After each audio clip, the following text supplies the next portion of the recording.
to Beware of Spoilers. I am Adam, and if you listened to this morning's episode of Moon Knight, you know that I said I was going to be seeing The Northman today. But as the title probably is indicative to people who are subscribed or people who are just looking for reviews of this movie and found this, evidently I did not see The Northman tonight. The reason for that being, The Northman is 2 hours long and wasn't starting until 7 o'clock. The Unbearable Weight of Massive Talent started at 6, and as a result, it's only an hour and 45, so I was able to get out at 8. And it's really about, tomorrow I'm seeing whichever one I didn't see today, so flip the two, and now we're seeing The Northman tomorrow. So here we are. For those of you who are not subscribed and found it via searching for this title on your podcast app, please subscribe. If you're on Apple Podcasts, please give us a 5-star rating. This way we can try and get more attention, and you can do all of that on your podcasting app. And now here we are. Let's talk about today's topic, which is The Unbearable Weight of Massive Talent. The movie that's very meta, stars Nicolas Cage as Nicolas Cage.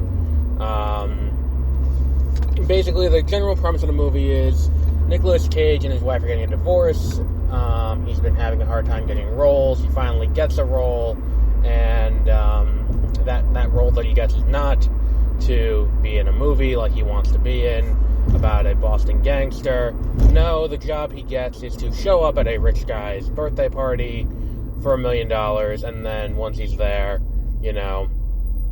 just be there for the birthday party, and, the guy is played by Pedro Pascal. So basically that's what we're kind of working with here. Now, if you recall, when I talked about, this was years ago at this point, when I talked about Madden, it was either 17, 18, or 19, whichever one was the first one that introduced the story mode, which was called Long Shot.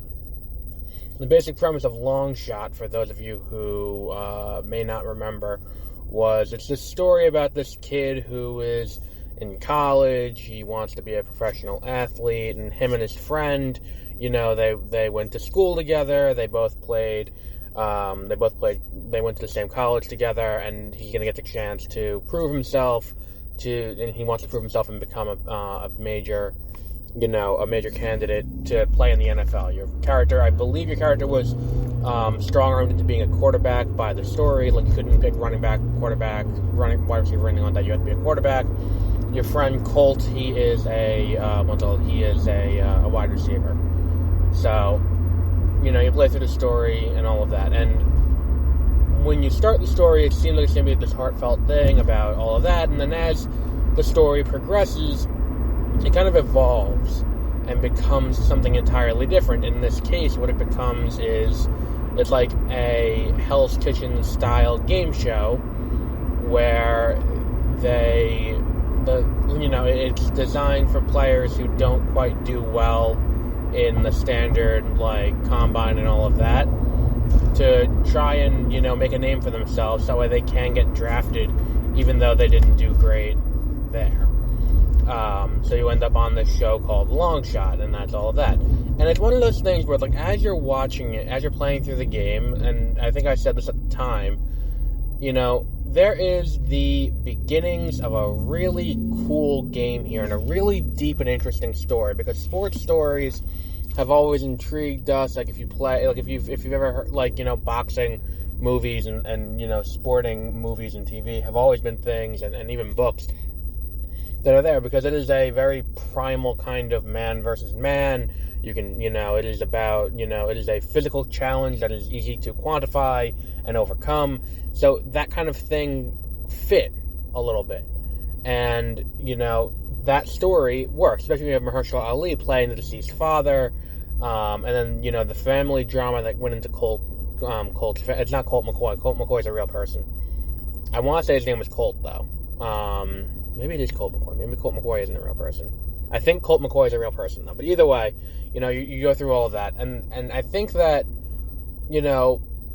either doing the long shot game show, which would have been a great story for this, for that game, doing that, or doing the dramatic take on it, where you're trying to, get that chance and get through the combine and play through college and all of that cool stuff, either one of those would have been good. But then when you take the two of them and kind of mix them together, you get this weird mishmash that doesn't quite gel and doesn't quite have an emotional grip to it as you're going through the story, and it doesn't quite feel right.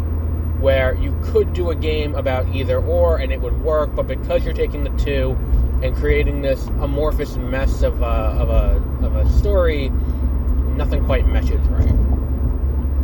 So, and by the way, I'm just going to address this completely unrelated. In New York, specifically in Suffolk County as well, they've waived the gas tax because of the increasing gas prices. So, like, in in Suffolk County, there is an independent gas tax on top of the state gas tax, both of which have been waived in an effort to drive down gas prices during this current, economic situation. I like that they did that. Gas prices dropped for like 2 days, and then they all jacked right back up to where they were before, which indicates to me that it's just the gas companies hoping that no one noticed for those 2 days before raising it back up and pocketing all that money as additional income. It's just kind of silly to me that no one's calling them on that. But back to the topic at hand now. The Unbearable Weight of Massive Talent has kind of a similar issue to it.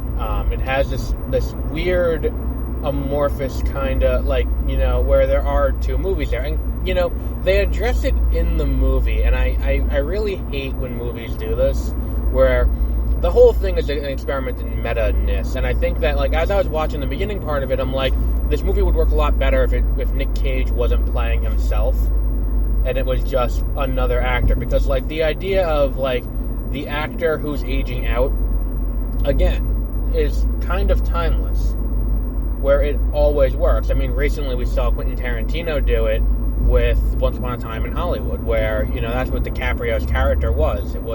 He was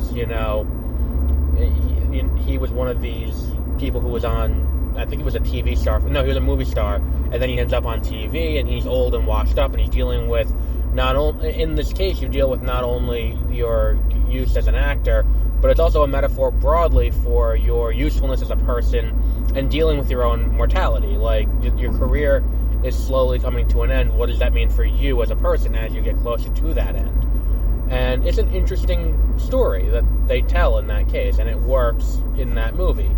I think that, if we look at, like, what this is, that's an interesting story we can tell, where it's like this idea of him taking all the roles. And like, these sequences where he talks to the younger version of himself are really interesting, and it reminds me of The Last Movie Star with Burt Reynolds, or even Once Upon a Time in Hollywood with Leonardo DiCaprio being put into these classic roles. Like, at one point he takes over Steve McQueen's role in The Great Escape, and it's a really cool thing, and they do it here too, where we get these cool sequences of him talking to himself, and at times they're played for laughs, but there is a deeper philosophical kind of thing that goes along with that, where it's this guy, and he's not living up to the aspiration that the younger version of him wanted,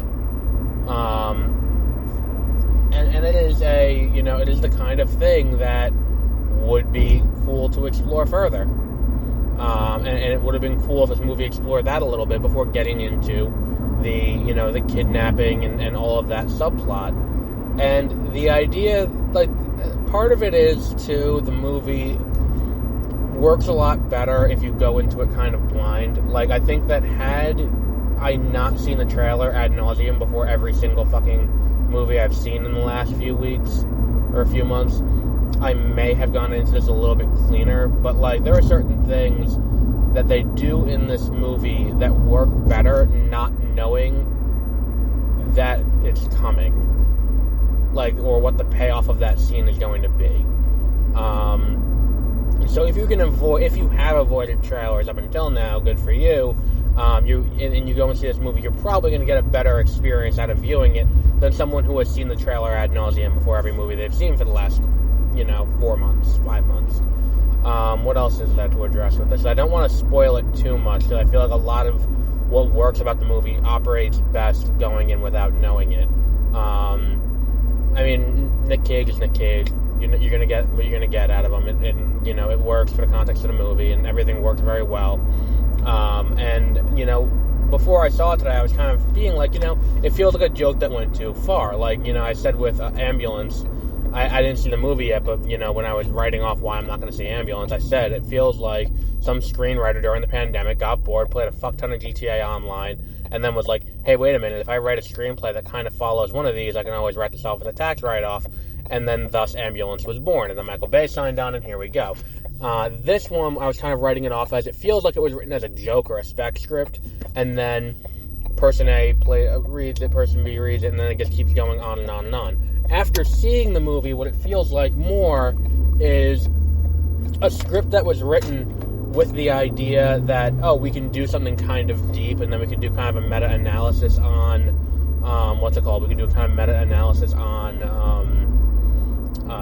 Hollywood and all of that, which is kind of what it tries to do, but it doesn't do it successfully. And it feels like putting in a line like, it doesn't sell unless it's Marvel or Star Wars, so we gotta put a kidnapping in. Putting that commentary in feels like an attempt to hand-wave away why they're doing what they're doing, but at the same time, for a movie like this, if they were just doing Nick Cage as Nick Cage, it would have, if not gotten a theatrical release, I think had they played it straight and just been Nick Cage as the aging Nick Cage, I feel like there's a chance he may have been able to pull an Oscar nomination if it was just that. In all, it's a perfectly, serviceable movie. I think that that's the problem here, is that ultimately the product that we end up with is not groundbreaking, it's not earth-shattering, there's nothing new or great about it. In fact, the ending of the movie isn't even the first time I've seen this kind of, misdirect in the last month. They do a misdirect at the end of the movie that I've seen in a movie earlier this month, and I don't want to say which one, because it'll spoil what happens, but, for both movies. But I feel like this is, there's nothing earth-shattering about it. There's nothing that I'm watching this movie and I'm like, this needs to be seen. This is the kind of thing that would have been a great Netflix movie or a great Amazon Prime movie. So whenever it inevitably finds its streaming home, someone will have a perfectly amusing afternoon watching this movie. Or if it ends up on TBS or on TNT or something like that, people will find this movie and people will enjoy this movie at that point. I don't think that, this movie is going to be something that we're going to be talking about for ages and ages and ages.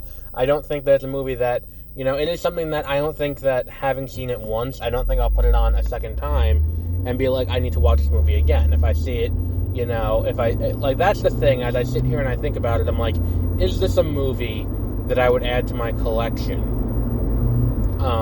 having seen it? And I think that's the big thing. If I haven't seen a movie, I'm more likely to pick it up and buy the DVD. Because I haven't seen it, and I want to be able to watch it whenever, and I have to sift through 30 streaming services to figure out which one I have to go to watch this movie. And while I'm watching a movie, my thought is, well, how much would I pay for a DVD of this?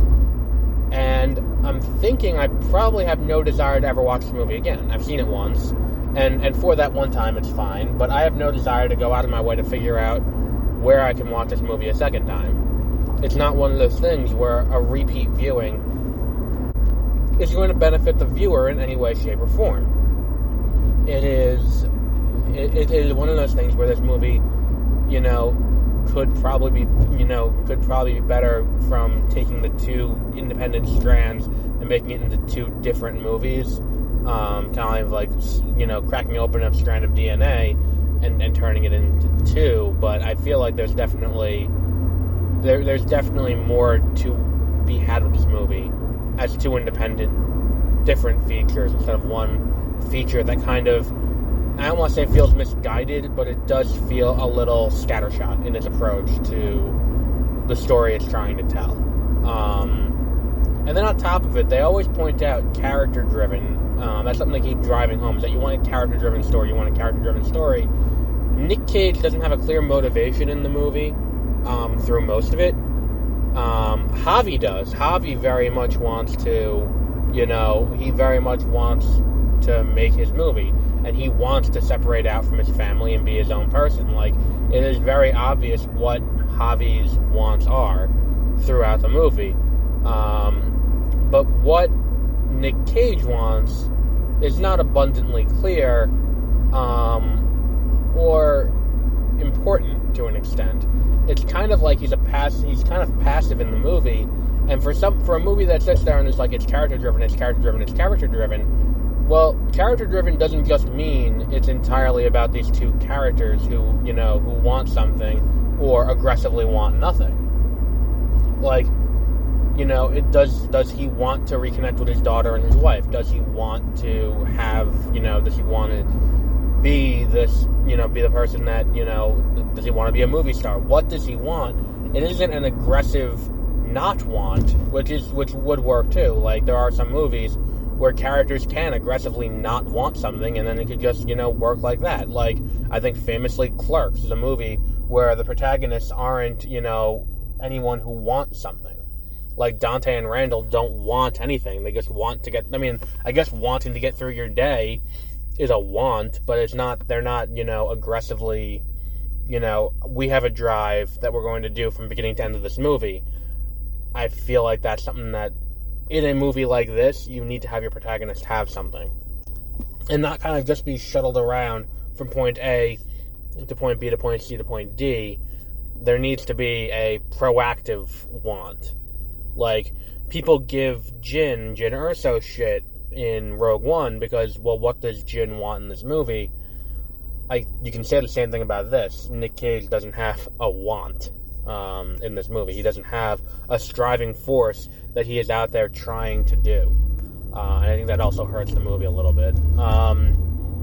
And I think the other thing is, the reason why Nick Cage being cast caused what it is it does cut down the budget a substantial amount. The amount of money you pay to have Nick Cage in the movie, it does also offset the visual effects of having to, de-age someone else who doesn't have a robust film catalog from a younger era, and then on top of that, you don't have to digitally insert him into old scenes. You can just pay the licensing fee to license Con Air, or to license Face Off, or to license National Treasure. You can just pay the fees and move on with your day, instead of having to sit here and de-age someone and then get permissions on top of it. I don't know. It feels a lot of what happens in this movie feels very superficial. But if you're looking for something just entertaining and all of that, and here's my problem. I haven't seen The Northman yet. And I think that had I seen The Northman, it would make my assessment of this movie a little bit differently. Not because it would make me be like, oh, well, The Northman is so much better. But if someone has to pick one movie to go this weekend, I would say it's probably a safe bet The Northman is the better movie of the two. But if you're looking for just an entertaining movie, I don't see why this movie wouldn't be entertaining for just the average moviegoer who's not looking for... And the thing is, too, I can't say that about The Northman, because I don't know what The Northman really is. It's from the trailer I've seen, it looks like Hamlet, but with Vikings, which sounds awesome. But we haven't had any real explanation as to what that really entails. And I haven't seen the movie to be able to say definitively one way or the other what this movie's going to be. Besides the fact that it looks really cool, and Ethan Hawke is in it, and so is Anya Taylor-Joy and Willem Dafoe. So that's really all I can say about the movie without seeing it. So we'll wrap up there for today. Our next episode is going to be tomorrow. Tomorrow I'm seeing The Northman, so that will be tomorrow's episode. And we'll wrap up there, and we'll be back with that tomorrow evening. So until then, have a great rest of your day.